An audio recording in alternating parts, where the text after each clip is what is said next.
Many people assumed the Giants would move on from Eli Manning this offseason, but suddenly it seems like the veteran quarterback may not be all that close to the end of his tenure in New York. Manning's contract is set to expire at the end of the season, and retirement would make sense at that point considering he is 39 and nowhere near the level of player he used to be. However, Giants owners John Mara and Steve Tisch recently said they are taking things one season at a time and would not rule out Manning returning in 2019.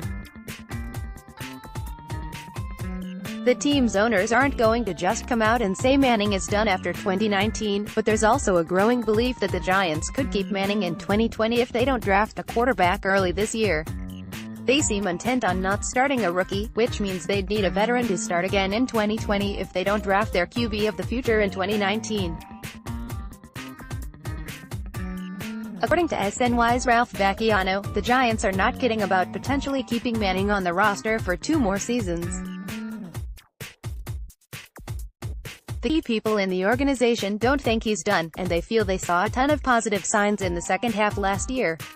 Vacchiano wrote this week, "Ideally, they'll have his successor ready to go next season. But if not, barring a disaster of a season, they won't hesitate to extend Manning's contract by a year.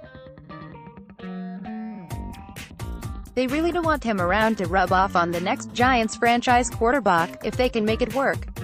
One star player, who was openly critical of Manning last year, is no longer with the team, so perhaps that will make it easier to keep the 2-time Super Bowl champion. Either way, it seems tough to imagine the Giants contending for a playoff spot again as long as Manning is still their quarterback.